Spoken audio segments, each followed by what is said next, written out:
देखिए, आज विपक्ष का इंडिया गठबंधन सरकार के खिलाफ पूरे देश में प्रदर्शन है। दिल्ली में जंतर मंतर पर विपक्ष के नेता जुटे हुए हैं। संसद से 146 सांसदों के निलंबन के खिलाफ यह प्रदर्शन चल रहा है। आज देश में एक नए संघर्ष का ऐलान करने का दिन है। आज देश में एक नया बिगुल बजाने का दिन है, क्योंकि बात यह नहीं कि 146 सांसदों को निष्कासित कर दिया गया।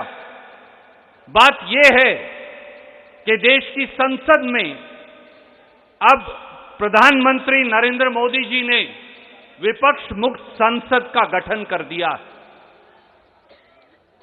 अगर देश की संसद में चुने हुए प्रतिनिधियों की जगह नहीं, अगर देश की संसद में विपक्ष की जगह नहीं, अगर देश की संसद में सवाल पूछने की इजाजत नहीं, अगर देश की संसद में सरकार की जवाबदेही सुनिश्चित करने की जगह नहीं, अगर देश की संसद में लोगों की आवाज उठाने की इजाजत नहीं, तो फिर संसद की आवश्यकता क्या रह जाएगी। आज जो भारतीय जनता पार्टी की सरकार है, साथियों, उसने देश की संसद के पर एक हमला बोल रखा है। अगर मैं ये कहूंगा तो शायद सही होगा। देश के संविधान पर देश की सरकार ने हमला बोला है। देश के संविधान का गला घोटा जा रहा है। आज भारत का प्रजातंत्र खतरे में है।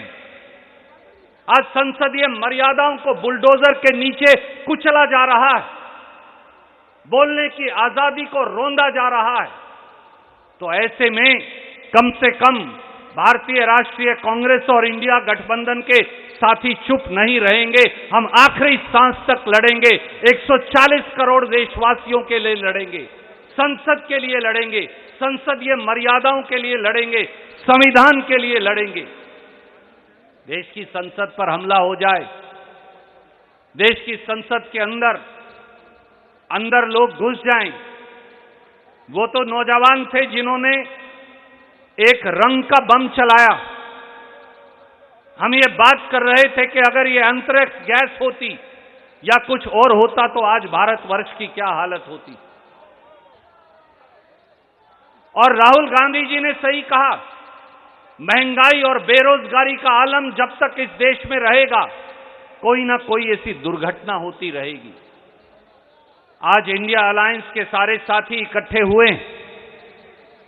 ये एक देश में रहेगा, कोई ना कोई ऐसी दुर्घटना होती रहेगी। आज इंडिया अलायंस के सारे साथी इकट्ठे हुए हैं। ये एक सुखद संदेश है 140 करोड़ भारतीयों के लिए। तो रणदीप सुरजेवाला को आप सुन रहे थे।